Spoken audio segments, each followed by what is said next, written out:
ชวนมานั่งสมาธิค่ะเพื่อที่เราจะได้อยู่กับตัวเองเป็นเคยได้ยินเขาพูดกันไหมคะว่ามนุษย์เราอะต้องเรียนรู้ที่จะอยู่กับตัวเองให้เป็นอยู่ให้ได้คือการอยู่กับตัวเองเนี่ยเมื่อก่อนน่ะกิ๊บก็เคยเข้าใจว่าเวลาที่เรามีปัญหาเราอะก็อยู่กับตัวเองคนเดียวในห้องหรืออยู่ที่บ้านหรืออยู่ที่ไหนก็ได้ที่เราอยู่คนเดียวเพื่อคิดทบทวนเรื่องนั้นๆที่เกิดขึ้น ว่ามันเกิดอะไรขึ้นและเราจะทำอะไรต่อไปแต่ทุกครั้งที่คิดเกี่ยวกับเรื่องที่เรามีปัญหามันกลับเกิดความรู้สึกที่ว่ามันเป็นความรู้สึกเศร้าแล้วก็เนกาทีฟแต่ถ้าเราอยู่กับตนเองแล้วเราคิดถึงเรื่องของความสุขสมมุติว่าเราไปเที่ยวมาแล้วสถานที่นั้นประทับใจมากไปกับคนที่เรารู้ใจแล้วก็ไปกับคนที่เราแบบชอบด้วยอะการอยู่กับตัวเองของเราก็จะกลับไปสู่อดีตตรงนั้น แล้วก็มีความสุขทุกครั้งที่คิดถึงเหมือนจมอยู่กับอารมณ์นั้นๆแล้วก็ไม่อยากจะให้มันผ่านไปเลยแล้วอยากให้มันเกิดขึ้นอีกอันนี้กิ๊บพูดจากประสบการณ์ของกิ๊บนะคะไม่รู้ว่าทุกคนเป็นกันหรือเปล่าและการอยู่กับตัวเองอีกแบบหนึ่งที่กิ๊บได้ยินมานั่นก็คือการพึ่งพาตัวเองไม่ว่าจะมีใครอยู่หรือไปจากชีวิตเราเราก็ต้องอยู่ให้ได้นี่คือสิ่งที่เราได้ยินมา วันหนึ่งกิ๊บก็มาตกผลึกกับคำพูดที่ว่าการอยู่กับตัวเองคืออะไรสิ่งที่3ที่กิ๊บเล่าเมื่อกี้คือการที่เราอยู่โดยไม่พึ่งพาใครนั่นกิ๊บคิดว่ามันคือการอยู่กับตัวเองแต่ก็จริงค่ะมันเป็นอย่างนั้นจริงๆแต่มันเพิ่มเติมและทำให้กิ๊บได้เห็นแสงสว่างของการอยู่กับตัวเองอีกอย่างหนึ่งก็คือการปล่อยวางความคิดและไม่ไหลไปกับความคิด การที่เราอยู่กับตัวเองจริงๆแล้วอะมันคือการที่เราอะรู้ว่าเกิดอะไรขึ้นกับความคิดของเรารู้ว่าเราสุขหรือทุกข์แต่เรายอมรับมันได้การปล่อยวางมันเหมือนกับว่าเป็นการยอมรับสิ่งที่เกิดขึ้นสิ่งที่เราคิดสิ่งที่เรารู้สึกแต่ไม่ได้ไหลไปกับมันมันมีความทุกข์เข้ามาแต่ไม่ได้ไหลไปกับความทุกข์นั้นกิ๊บมาเข้าใจสิ่งนี้จริงๆตอนที่กิ๊บมานั่งสมาธิ และเข้าใจมากจริงๆก็คือกิ๊บนั่งสมาธิเกิน10ปีแล้วกิ๊บเพิ่งถึงเข้าใจ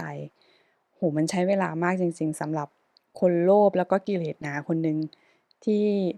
มาเข้าใจสิ่งนี้กิ๊บเรียกว่าสิ่งนี้เป็นอภินิหารที่เกิดขึ้นกับชีวิตกิ๊บอย่างหนึ่งก็ได้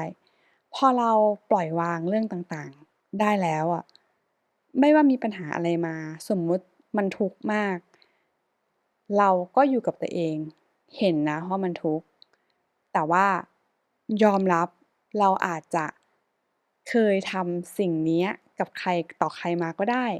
ในครั้งเนี้ยเราก็เลยได้รับผลอย่างนี้แต่ว่ามันไม่สำคัญหรอกว่าอดีตเราจะเคยทำผิดพลาดมาแค่ไหนวันนี้ต่างหากเราจะมองหาทางออกว่าเราจะออกจากตรงนี้ได้ยังไง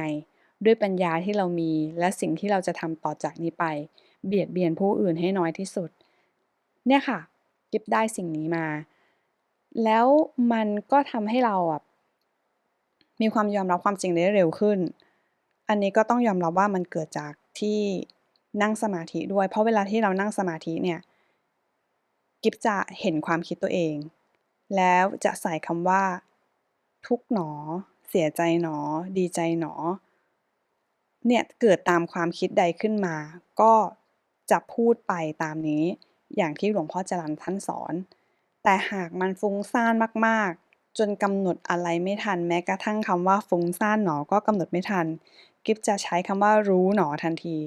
รู้เพื่อให้รู้ว่าตอนเนี้ยมันว้าวุ่นรู้เพื่อให้รู้ว่าตอนเนี้ยมีความคิดมากมายและไปไม่ได้แล้วคิดอะไรไม่ออกและตื้อตันไปหมดรู้ให้รู้ว่าตัวเองกำลังคิดและพอมันกำหนดคำว่ารู้สติมันมาค่ะมันก็จะรู้ว่าอ๋อให้มันคิดไปเถอะ นาทีนี้หน้าที่ของเรามีเพียงอย่างเดียวคือกำหนดลมหายใจอยู่กับลมหายใจ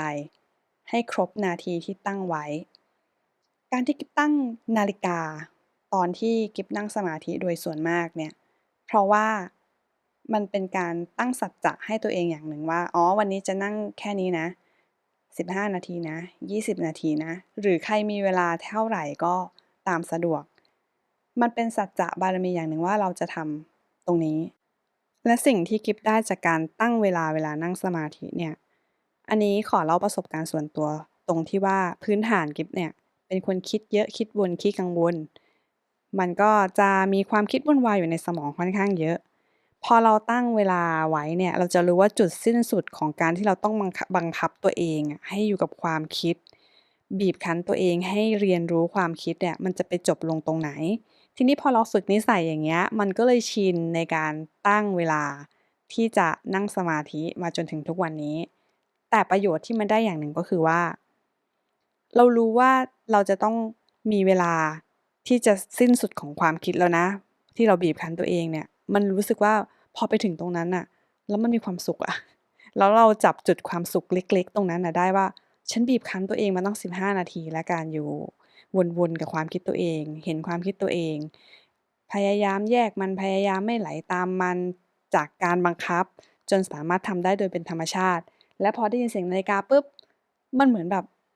ปิ๊งสวรรค์อะไรอย่างเงี้ยค่ะมันก็เป็นการปลดปล่อยแล้วทำให้เราแบบเห็นว่าเนี่ยความสุขเล็กๆที่มันเกิดขึ้นตอนนาฬิกาดังคือการรู้สึกว่าฉันวางทุกอย่างแล้วล่ะฉันถึงจุดที่ฉันตั้งเส้นชัยไว้แล้วมันมาถึงแล้วนะมันเป็นความสัมผัสความรู้สึกเล็กๆที่เราได้รับอะ มันเป็นประโยชน์มากๆในการใช้ชีวิตประจำวัน โดยเฉพาะในช่วงเวลาที่เราอะมีความคิดแบบวุ่นวาย มีความทุกข์ความสุขเล็กๆเนี่ยดึงเรากลับมาอยู่กับปัจจุบันได้ดีมาก และเสียงนาฬิกาเป็นความสุขเล็กๆของกิ๊บอย่างหนึ่ง ก็ถ้าใครอะอยากลองวิธีกิ๊บไปใช้ก็ได้นะคะ เพราะว่าเรามีประสบการณ์ที่ไม่เหมือนกัน ถ้าเกิดมันถูกจริตกับท่าน ท่านก็ตั้งนาฬิกา แต่ว่าบางคนน่ะตั้งแล้วตกใจ อันนั้นก็อาจจะไม่ใช่จริตของท่าน แต่กิ๊บก็ไม่ได้ตั้งนาฬิกาทุกวันนะ บางวันกิ๊บก็อยากนั่งโดยที่อิสระ บางวันก็อยากนั่งโดยกำหนดเวลาว่าตัวเองจะต้องนั่งแค่ไหน การปล่อยวางอะมันคือการอยู่กับตัวเองอย่างหนึ่ง ไม่ว่าเราจะอยู่ตรงไหน การอยู่กับตัวเองอะมันไม่ได้หมายความว่าเราต้องอยู่คนเดียว แต่ว่าเราสามารถอยู่ที่ใดก็ได้โดยไม่มีความทุกข์ร้อนไปกับมัน หากมันมีความสุขก็ไม่ประมาท หากมันมีความทุกข์ก็รู้ว่าวันหนึ่งมันจะหมดไป และหากมันมีปัญหาใดๆที่ต้องแก้ไข มันก็จะรู้ว่าต้องหาทางออกนะ ไม่ใช่จมอยู่กับความคิดนะ มันเป็นประโยชน์มากเลย ซึ่งกิ๊บก็อยากจะบอกว่าแบบอยากให้ทุกคนได้ฝึกจัง วิธีการอยู่กับตัวเองอย่างง่ายที่สุดก็คือการนั่งสมาธิ